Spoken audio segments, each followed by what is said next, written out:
what hating yourself actually looks like and how to let go. I believe that you'll find this video really insightful because you'll be able to self-reflect on the purpose of self-hatred. See what benefit it actually has in your own personal life and come to a completely different definition of what hatred is, so that it can better serve you in your personal development path or in your self-awakening journey. So if that's something curious, if you want to redefine self-hatred, if you want to look at it from a completely different higher consciousness perspective, and if this is something that you've been struggling with, stay with me until the end of the video because I'm sure that you'll enjoy it. Now, let's start in this way. Let us first ask the question, because if we want to understand what is the purpose of self-hatred, because let's look at it this way.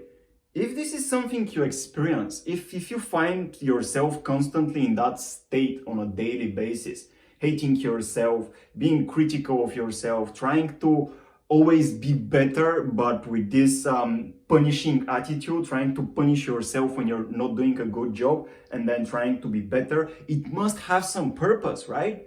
Otherwise, it wouldn't make you suffer so much. So let us inquire what is that purpose and how we can do that. I think and I believe that the only way to do that is if we ask ourselves some of these hard questions. If we are willing to look at our unconscious mind, at our shadow, at what we have rejected within ourselves. Because look at it this way. If this is a pattern, a cycle you're experiencing in your daily life, hating yourself, criticizing yourself, and if this is something you don't like, how could you ever change it? How could you ever change something that you haven't fully accepted, you haven't fully integrated? And this is why I believe a productive way to investigate self-hatred would be first to ask ourselves the question, where did self-hatred originate? Where did it come from? Like, at the core, from the beginning of our life, where did it come from? Where did we experience self-hatred for the first time? And here I can only speak for myself, but I'm almost sure that my story will be really relevant and relatable to a lot of people. So when I've reflected that for myself, and I'll do this in this video, I've really looked into that feeling and tried to inquire where did it come from. What I was able to find is that it came from a dysfunctional childhood upbringing. Maybe in your family, you've grown up in a family that was dysfunctional. There wasn't love just unconditionally being shared in that family. You weren't acknowledged for who you are. You weren't validated. Maybe there were fights within that family, between your mother and between your father. And this was definitely the case with me. I remember growing up in a really destructive environment where there was an ongoing, consistent, like 2 times per week fights between my father and my mother. And I don't know why, I don't really understand this well, but my inner child, that inner child of who I was when growing up, assumed that there was something wrong with me for experiencing this kind of environment where my mother and my father were constantly fighting, like 2 times per week. And I'm not overemphasizing by saying this. This is honestly what happened.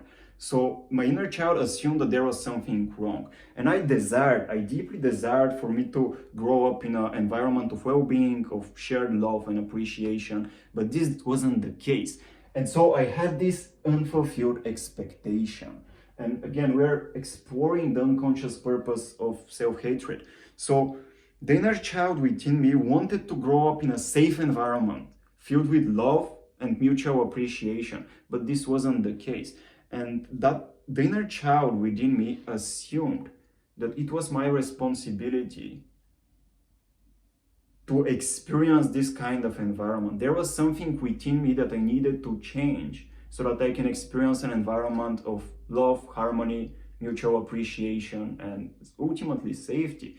And so I've taken upon that responsibility, and I remember I always try to do something. I always try to speak with my mother, speak with my father, to in a way stop this constant fight that was ongoing. And yet it never worked out. And I was constantly doing that. I remember whenever they had a fight, I was in my room, and I just curled up in bed, and I was literally thinking, what's going on? What's wrong with me? What can I do about it? Why is this happening? Why do I have to experience that? There was this self-criticism, self-hatred going on in my mind. And I was always trying to do something to change it, right?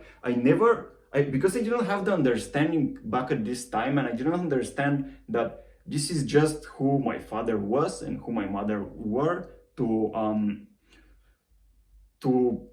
even accept this kind of experience. I didn't understand them deeply as people, and so because I didn't understand them, what happened is that I tried to change them. And this is again part of the purpose of hatred. Whenever we experience self-hatred, and I want to look at the mechanism in our unconscious mind here, because what hating yourself actually looks like. If we understand what happens in our mind, then we can take control over it and let go of that hatred, which is how I will end this video. But so, when we are not accepting that it happens, that there is self-hatred going on, there is an unconscious part of our mind that is hating another part within our mind for something that it did wrong, seemingly did wrong, as how it happened within my family. I think there was something wrong within me for me to experience this kind of environment. And so I was constantly disappointed because I tried to change my father. I tried to speak with him, I tried to speak with my mother. It never worked out because I was just a child. And what power does a child have over his parents? It doesn't have any power, right? So it was kind of meaningless. It was kind of a meaningless and disempowering experience. And even though this is the case, I tried again and again. I tried to change that constant fighting. And so what happened is that from these unfulfilled expectations of experiencing love and harmony and safety within my family, I was constantly disappointed because I couldn't do anything to change it. I was never able to accept them. And then, since this was the case, I was condemning myself. There was this constant ongoing self-condemnation. You should do something different. You should be better. You should try to speak with them. You should try to speak to your sister to help you speak with them and stop these fights, these ongoing fights. I never accepted that this was who they were and it didn't have anything to do with me. So I was constantly trying to change them. And so this self-condemnation, condemning myself that I'm not doing a good job in trying to change them, led to this promise of a better future. Maybe I can try to speak with them in a different way and something would change. And actually, I remember there was this moment again in my childhood where I was really, really angry. I was full of hatred, of self-hatred, and I've tried for like months to change that situation. And at one time, I just went into the room where they had a fight, and I stood there and I just said, I'm not leaving until this is over. And then my father was, who do you think you are? Go back to your room. We're having a conversation while they were screaming to each other. And so I didn't move and I just stayed there. And I was willing to accept the responsibility of what was to happen to change that situation. And in fact, it worked. Then my father picked me up. He was more verbally abusive, not so much physically, but he tried to hit me and I protected myself. And this is the moment when the fights, they decreased in frequency. They wasn't as frequent as before. So it actually worked out. And this promise of a better future was fulfilled. But what's not ideal in this situation is that this taught my mind, my unconscious mind, that hating myself would lead to a better future. It's actually something productive, something that is helpful, which is not the case. right? So, but I didn't know it back then. This is by looking at this feeling of self-hatred and trying to experience it fully, not resist it, not try to change it, but accept it fully for what it is. I was able to remember all of that and see for what a destructive pattern, coping mechanism this was. And this is actually what self-hatred, hating yourself, looks like. So this looks in many different ways in your life. Maybe you are playing video games trying to escape that feeling. Maybe you are trying to change other people. Maybe you are always finding the flaws within you and trying to work through them instead of just accepting what you're currently experiencing, right? So our mind has found a way to unconsciously deal with a feeling that doesn't feel safe. I am threatened, and so I must change that feeling. And this is the cycle that I have discovered, and maybe this is something similar is going on within you. Anytime you have an unfulfilled expectation, you feel disappointed. From that disappointment, you start condemning yourself in your inner dialogue, in how you view yourself. There is self-criticism, self-condemnation. It's like you're trying to fight yourself for something that you did wrong so that you can then accept that there is a potential for a better future. And this is the purpose, the unconscious purpose that self-hatred serves.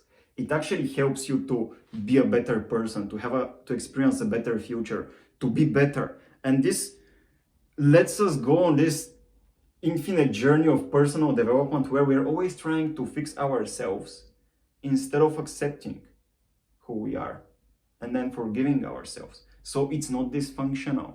It's never dysfunctional. And by asking this question, where did self-hatred come from? Where did it originate from? What is its purpose?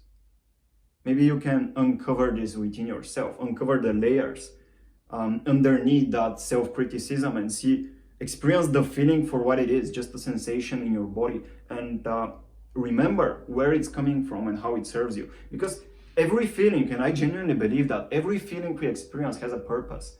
It's almost like a treasure which is locked. And by experiencing it, by giving ourselves permission to experience it fully, it's like we take the key, unlock that treasure, and the fortune inside is now present. So we can take something out of that chest, out of that treasure. And this is what I've discovered is the higher conscious perspective that we can have about self-hatred. It's like how we can reframe and see self-hatred from a completely different standpoint. Anytime anger or hatred arises within you and you find yourself being critical of yourself, this is a reminder. Just accept it as a reminder. It's like, if hatred arises, that's a reminder for me to give myself what I didn't experience in my childhood upbringing. So this is also a way of reparenting yourself, right? So what happens is that whenever anger arises, whenever self-hatred arises, instead of trying to fight it or escape it, you can forgive yourself for trying to change that feeling. Because maybe this is something that you did in your childhood and learned that it's beneficial, it's helpful, like I did by sharing that story and this mechanism. Eventually, I was able to stand up and the fights decreased in frequency. And so I learned, by hating myself, by condemning who I am, I can actually change the environments that I don't like. But this is not productive, it takes a lot of energy. So by reframing the anger, then we can accept it and experience it fully. And actually give ourselves what the inner child needs, which for me, this is self-acknowledgement, affirmation, and validation. This is something that I didn't frequently experience as a child. So this is something that I need to give myself whenever anger arises. And this is again the purpose behind it. Anger arises as a reminder for me to forgive myself for trying to change it or trying to escape it. And by accepting anger for what it is, I can give myself the acknowledgement and validation that I am looking for. And then it has fulfilled its purpose, but from a higher consciousness perspective. This is the resolution of anger. It's actually an invitation for self-acknowledgement, self-affirmation. You did a good job. You don't need to hate yourself. even though you failed, it was actually in the right direction, right? It's an invitation for this positive self-talk, self-affirmation, self-acknowledgement. So what if you can look at anger from that perspective? And how would you do that? In fact, right now, if you've reached the end of this video, I want to ask you, what would you say to yourself to let go whenever anger arises? What is this key phrase that you can think for yourself, you can imagine, and you can remind yourself of anytime anger arises? Comment in the comment section below. Let me know what is it, because this is how you can take something practical out of this video, right? And next time the anger arises, just keep reminding yourself of that. For me, if I'm angry, this means that I've forgotten to acknowledge myself for the efforts that I'm doing, for the great efforts that I'm doing. I've forgotten to validate myself, to affirm myself. And then I can just remember that I am enough. And what I'm doing is already enough, even if it doesn't get me to a specific result. The intention with which I'm doing what I'm doing is already enough. And this is how I redefine it for myself. This is the higher conscious perspective. So what could that be for you? Let me know in the comments, and I would love to be part of your journey also, if you allow me. So this was everything I wanted to share about anger, what it looks like, and how to let it go. Now, if you found this video useful, helpful in some way, like it. Again, comment down below. I want to see what this phrase is for you. Subscribe to the Higher Consciousness channel with Danny, because I will be looking at many other different feelings in that channel and how to let them go, accept them, experience them, what is their purpose. And we'll be talking a lot about similar topics. So if this is something you find interesting, subscribe, and I would love to see you around. Thank you so much, and enjoy your day.